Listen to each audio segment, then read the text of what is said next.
Hi there, welcome. I'm Eric Linter with Starspeak for the second half of October 2017.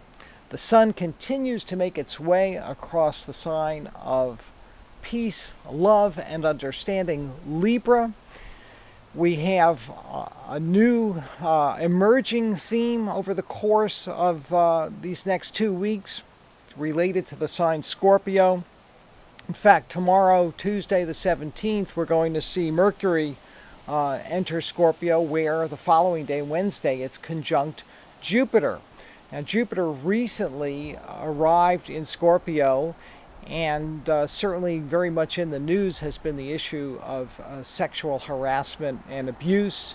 And clearly this is a conversation that is much needed and is going to continue over the coming 13 months as Jupiter slowly makes its way through the sign of Scorpio. Fundamentally, a sign connected with power and how we share it with other people. And so often we see power being misused and abused. I'm reminded of what I think is a really good definition of what it means to be powerful, and that is to act without guilt or fear, to come from a place of our own essence and simply use our energies creatively as well as expressively. The waning moon hits the reset button on Thursday the 17th. We have a new moon at 26 degrees of Libra. The sun and moon join together this time of the month. We call it the dark moon. It's typically a time for planting seeds and initiating a new cycle of activity. On this day, matters are complicated because both the sun and moon at 26 Libra are forming exact oppositions with Uranus, the planet of surprises and unexpected events, over in 26 degrees of Aries. This can mean that a lot of adjustments are going to take place in the coming weeks. We have to be sort of quick-witted. We have to be light on our feet and prepared to make adjustments. Improvisational skills will come in handy during this second half of the month.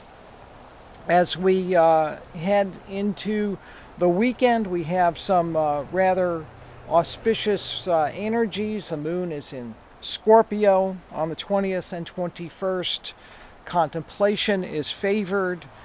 On the Sunday the 22nd, Mars changes signs, entering Libra. The following day, the sun arrives in Scorpio. So there's a certain transitional, changeable energy.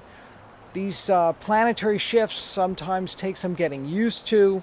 If you feel a little bit of uncertainty, just try and prolong your decision-making processes. Take your time, don't force things. Mercury will align with Neptune on the 24th, which is a Tuesday, a good aspect for coming up with creative ideas and solutions. The sun in Scorpio hooks up with Jupiter, forming a conjunction on Thursday the 26th, a fabulous aspect for planning the future. And the moon that day in Capricorn is very pragmatic. So again, a very good time for coming to terms with gnarly types of situations and problems and making decisions.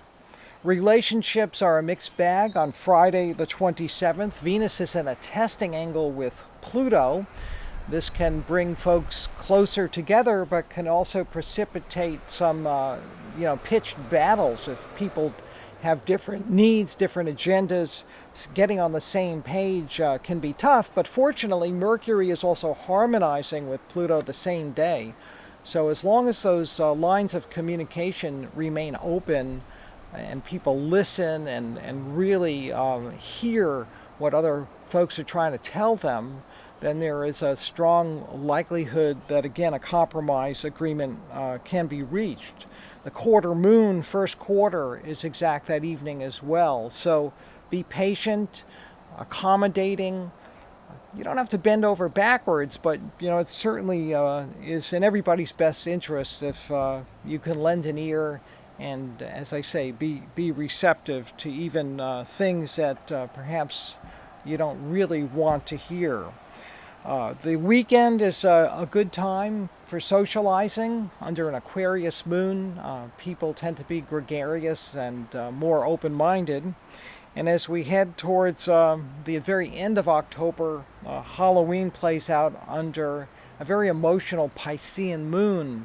There'll be a certain amount of nostalgia that's felt that evening, and certainly we want to be safe if you're out and about trick-or-treating or out with the kids, what have you. Stay alert and watch out for cars and other potential road hazards as the moon tests Saturn. I want to thank you for taking the time and joining me today, and if you want to contact me, you can send me an email at stars@ericlinter.com. My daily forecasts are always available at the spiritofchange.org website, and remember, keep looking up.